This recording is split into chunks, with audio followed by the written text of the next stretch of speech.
Theo here. Hope you had a good rest, etc.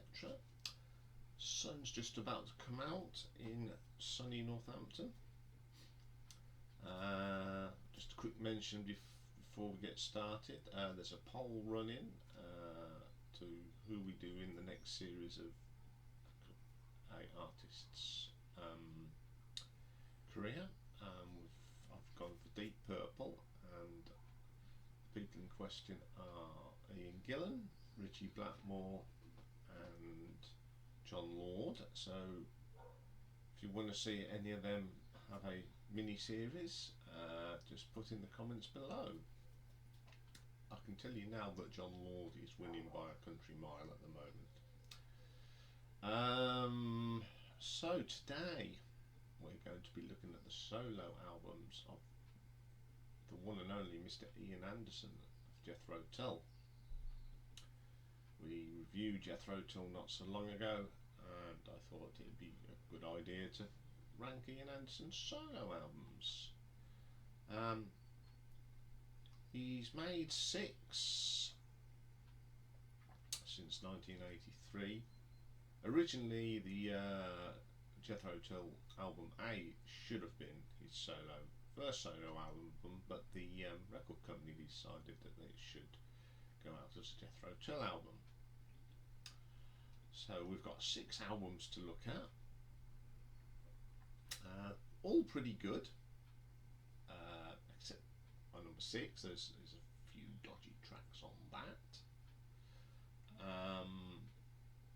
But on the whole, I like all his solo stuff. It is excellent stuff. It's a bit every album's a little bit different. So here we go. So coming in at number 6 is his debut album, released in 1983, Walk Into the Light. Okay, this is at the time that he was really into synths and drum machines and etc. The only people that appear on this album is Ian Anderson and Peter John Pertess, who was the keyboard player of Jethro Tull at the time.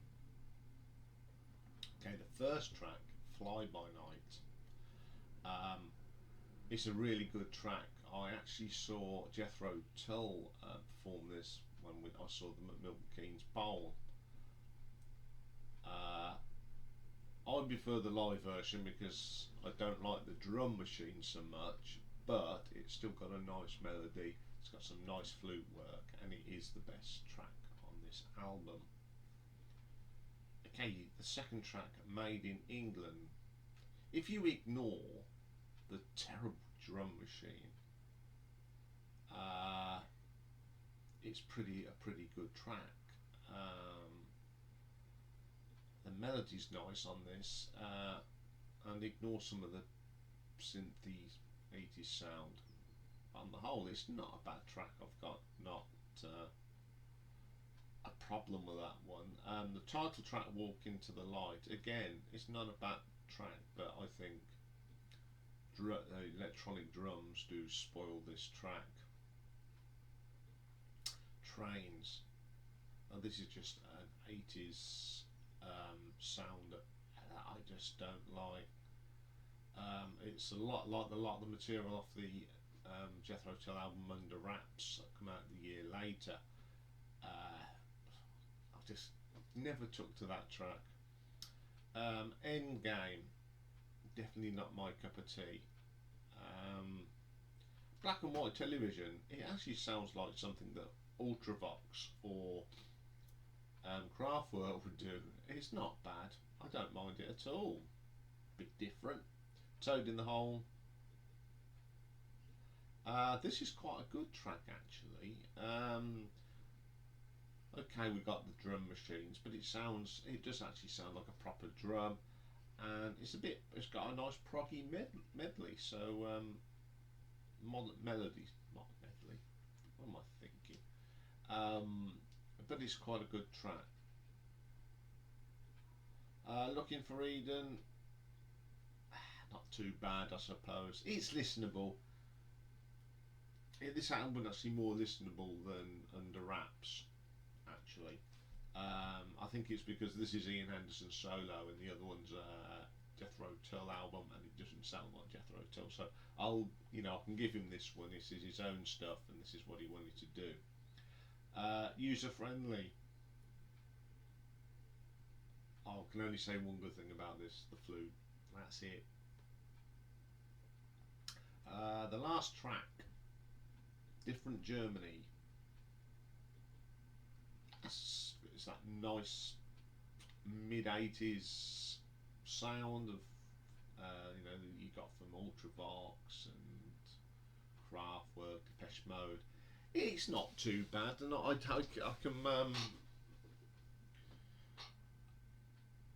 can go with it a bit. On the whole, though, this album, this is obviously very 1980s synth orientated.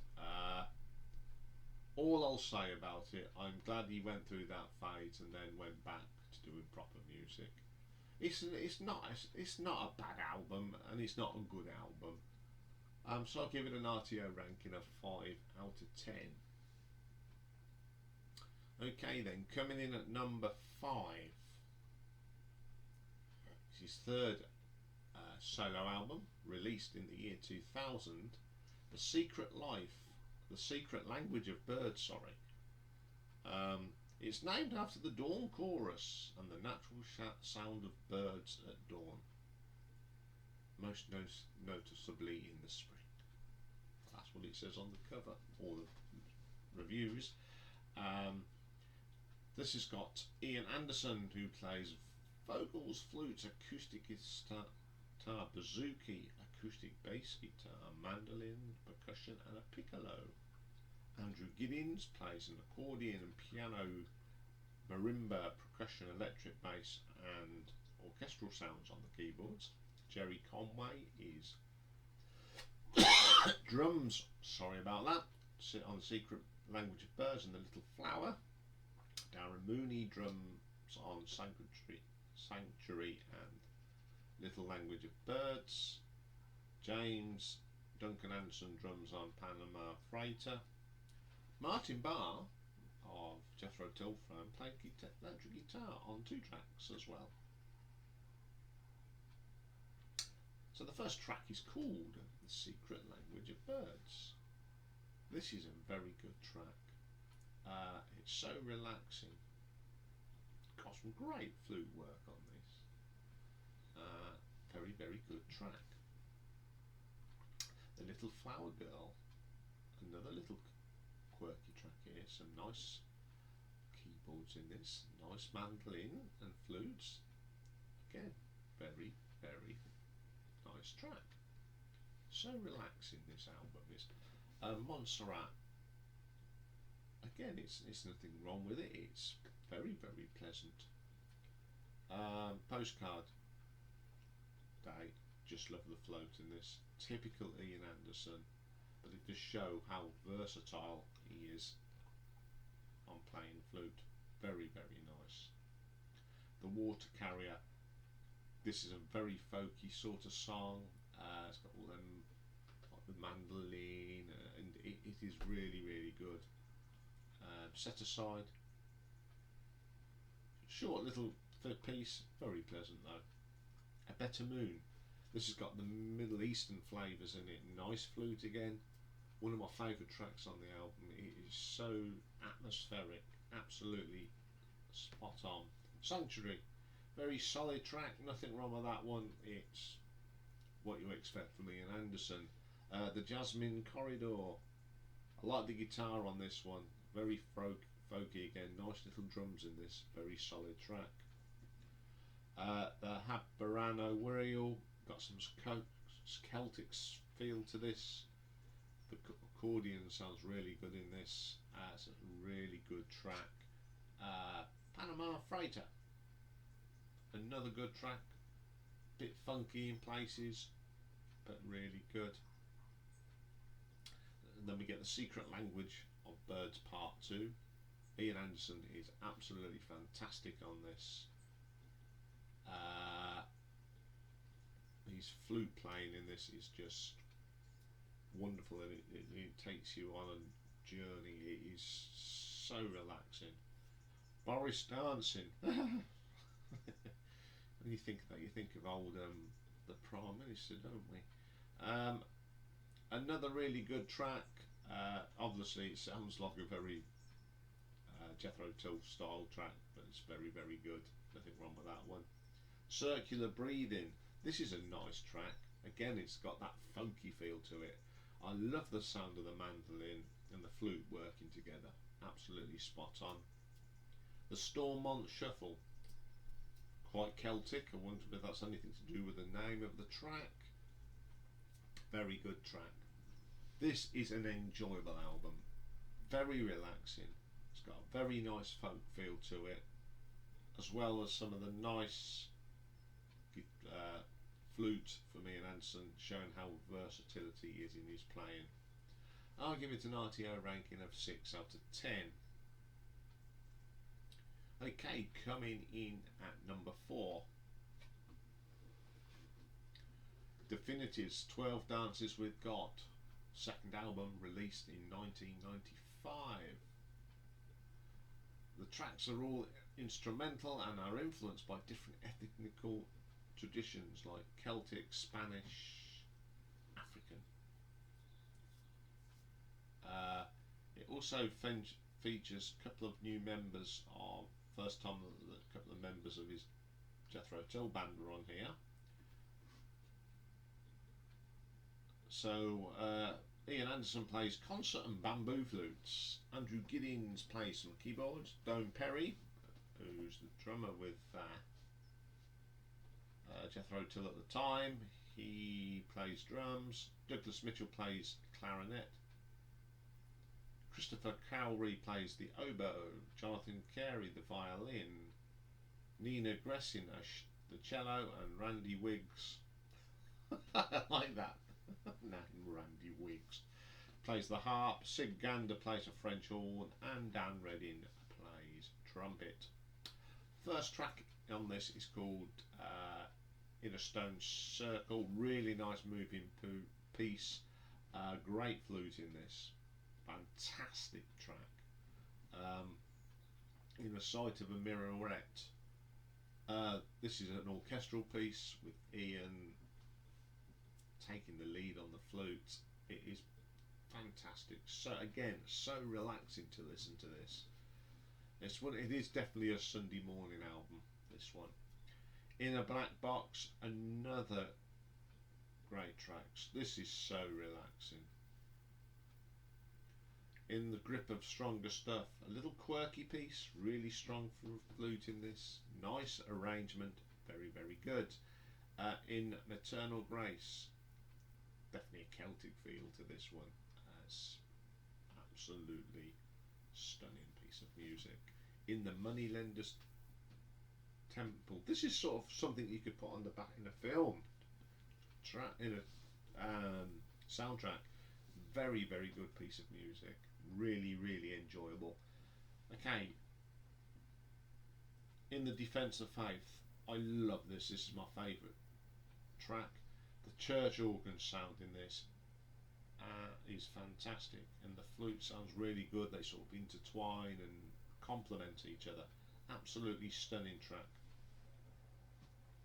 At Their Father's Knee, this is a moving piece with some great orchestral arrangement, and of course it's got that lovely sounding flute.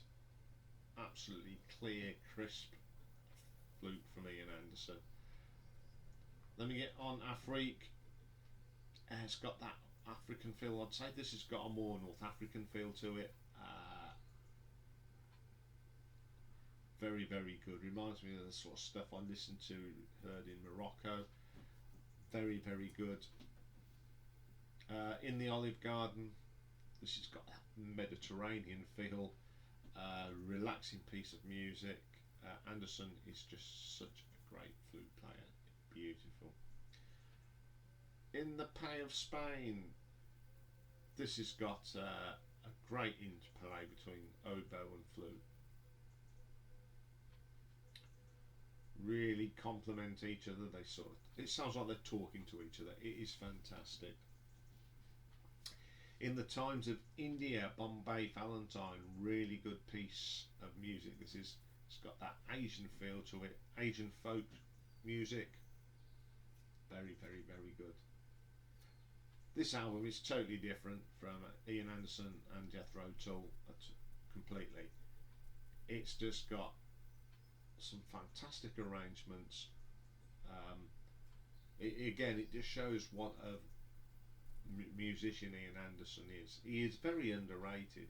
He's known for his obviously his flute, but he plays the mandolin and things like that, and he's an accomplished musician. I do love this album. I play it quite a lot, especially on a Sunday or when I'm doing housework or if I just want to chill out. And I'll give it an RTO ranking of 7 out of 10. Okay then, coming in at number 3, fourth studio album, 2003, Rupi's Dance. Absolutely brilliant album. Got some great stuff on it. We've got Ian Anderson on the vocals, acoustic guitar, bamboo flute, accordion, bass and percussion. Ozzy Shalla on guitar, George Kopeneski on guitar, Lazaro Beckner piano, Hammond organ, Mellotron. Very proggy sounds here and keyboards. Jono Hara on the accordion and keyboard, Andrew Giddins from Jethro Tull on keyboards and bass, Dave Goodyear on the stand-up bass and bass guitar. We've got Leslie Manoki on drums, James Duncan's on drums, and the Struts String Quartet. Okay, the first track is called Calandra Shade, or in brackets, the Cappuccino Song. This is very similar to the Jethro Tull sound of the time, and it is a very, very good track. Rupi's Dance. The simplicity of this song is wonderful. All acoustic instruments, simple drums. It's just fantastic. Lost in Crowds. This is definitely that folk proggy sound of Jethro Tull. I love the mandolins in this. Great vocal from Iain on this one as well. It's really, really good.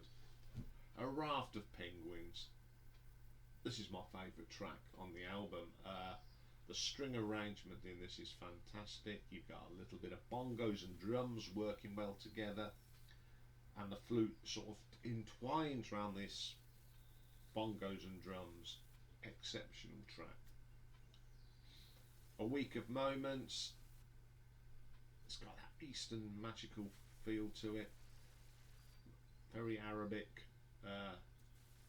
but the flute again, it's spot on. It's Ian Anderson at his best. Hand of Thumbs. This album has got so many of these nice acoustic folk songs on them with some terrific flute. Can't get any better than that. Then we get Urology. This sounds so much like early Jethro Tull off the first albums. It's an instrumental. Reminds me of some sort of Tempo's Bury, Serenade to a Cuckoo. It's that sort of track. It's very, very good. Old Black Cat, very solid track. Great vocal from Iain on that. It's like when he's telling his stories, so he's half singing, half talking. Very, very good track. Photoshop. Nice little quirky track, this one. Some great flute playing as ever.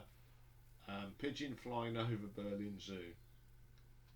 This is quite rocky really at the start. We've got some great piano work in this. Very, very good track.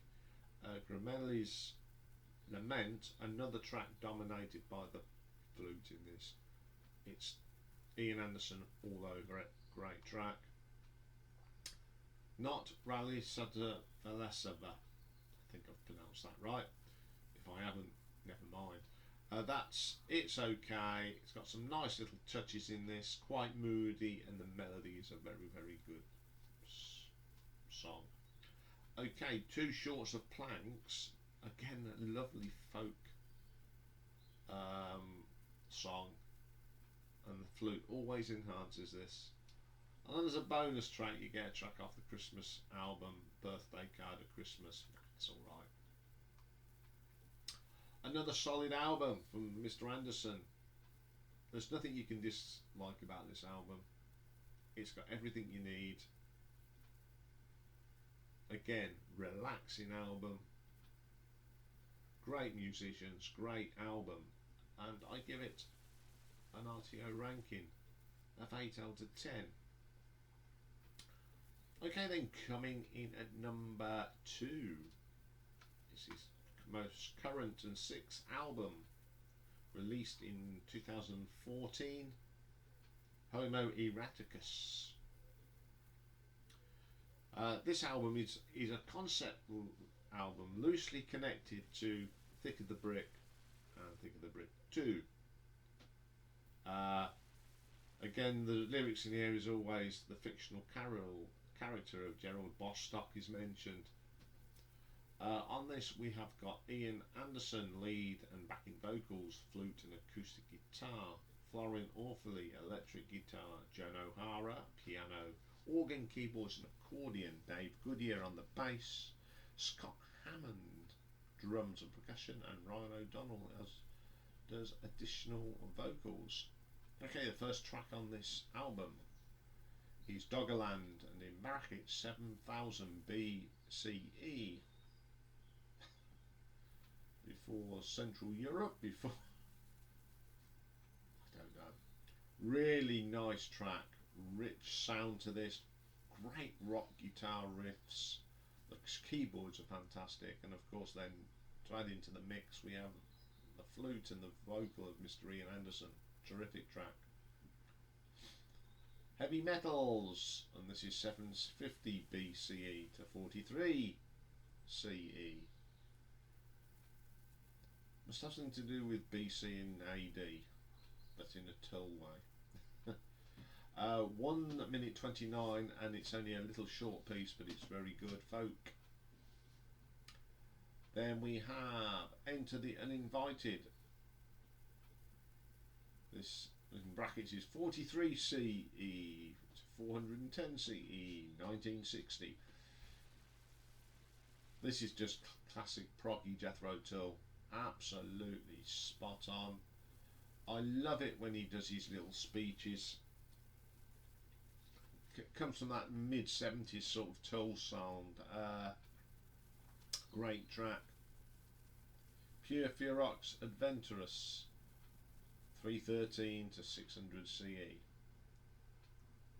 Again, this goes back, harks back to the good old days of Jethro Tull. Sounds absolutely stunning. Great proggy track. Melora Sekuma. Again, more that solid 1970s style Jethro Tull, but played for the 21st century. Superb little track. The Turnpike Inn, that's 1750, it says here as well in brackets. Solid rock track, great riffs, great little rocker. The Engineer, again, harks back to them glory days. Wonderful little track. The Pax Britannica, 1815, 1914 in brackets. Great bass line in this. I just love it. This album is split into 3 parts as well. The second part is called Prophecies, and the first bit is called Tripodium Umbellum. Great little rocker. The interplay between the flute and guitar is really good. It does hark back again to that early Jethro Tull sound. Great track. After These Wars, 1950s. I love this. This is old-fashioned Jethro Tull at his best. Got some great guitar work in it. Again, that flute moves in and out when Iain's not singing. Best track on the album. New Blood and Old Veins. Another driving bass line to this. This song is great stuff. Great little rocker. If you can hear background noise, I do apologise. They seem to be cleaning the drains in my street today. Part 3 is called Revelations. In for £1. It's very short, it's half a minute, but it's one of them little beauty gems from Mr. Anderson. The browning of the green, another great rocker.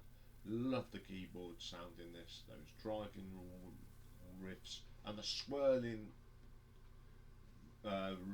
flute with Iain literally talking into the flute. That sound, that really nice sound he gets. Fantastic track. Then we get Per Erraticus and Astra.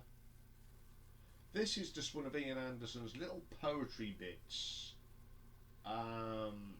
It's very brilliant, and the way he talks, he's got one of them voices that draws you in.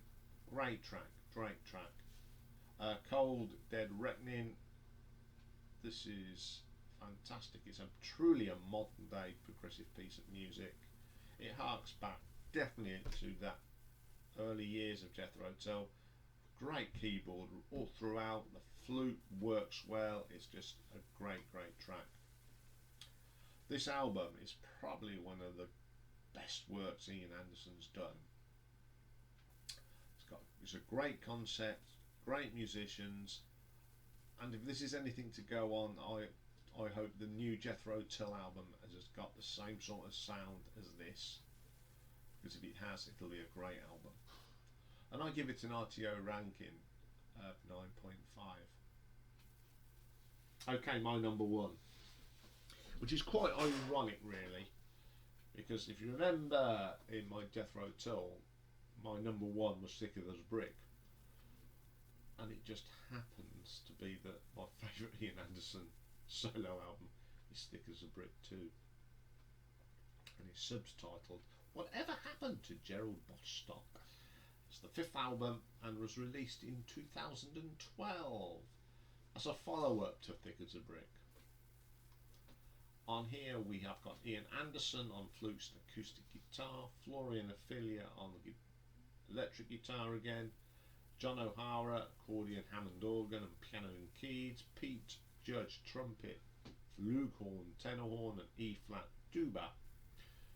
Brian O'Connell again is doing additional vocals, Dave Goodyear plays bass and the glockenspiel, Scott Hammond on the drums again.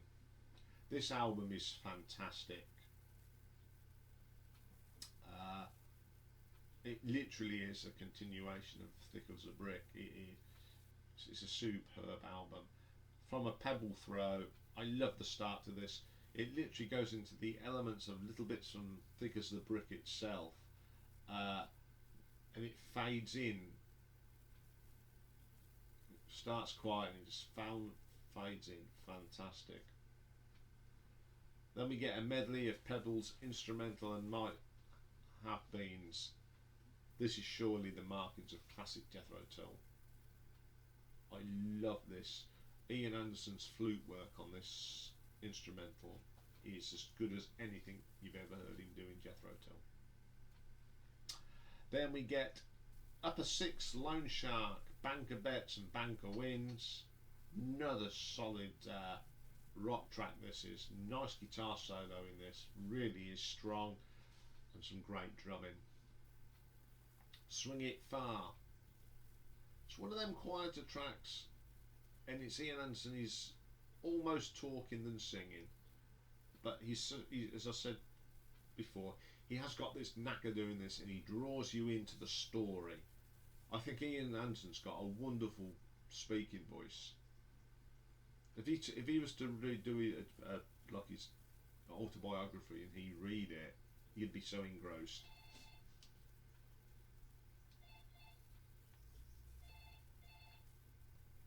Coming in then, the next track is one of my favourite tracks on the album, Adrift and Dumbfounded. This is my favourite piece of music on this album. I love the mandolin and the Hammond organs, they just sound brilliant together. And then you go into these great guitar solos and flutes, brilliant track, one of my favourite pieces of music. This is very proggy. Old school song. Hammond organ on this is wonderful at the beginning, and then that flute comes in, and it's another terrific track. One of my favourites on the album. Then we get Wootton Bassett Town. Solid track. Got some nice riffs, really good bass line, and that moves this story along. Nice vocal. Medley, Power and Spirit, Give It Till It Hurts. Oh, another great track. Another great track. Really good sound to this. Nice little guitars coming in. Really, really good. Then we get Cozy Corner and Shunt Shuffle. Anderson at his best. We've got brass bands. It looks like a brass band's playing at a summer fete. And it's more of that talking and then singing. Fantastic track.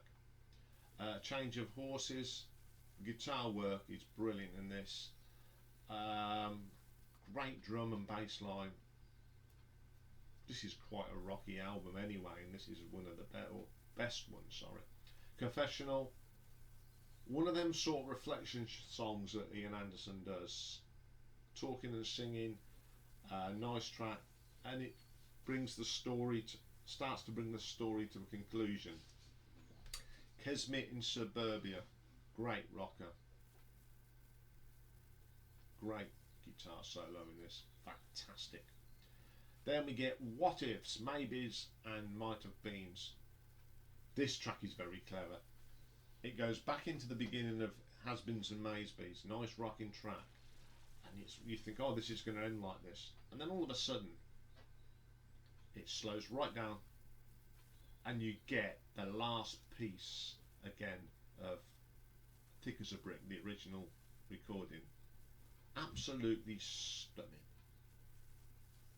You can't get any better than that. Okay, this album is a little gem. If you've never heard it, you need to listen to it. It's fantastic. It's a great follow-up. To me, it does sound like Jethro Tull and an Ian Anderson solo album. I've also got the live album that's he plays the whole of Thick as a Brick, part 1 and part 2, and that is absolutely brilliant as well.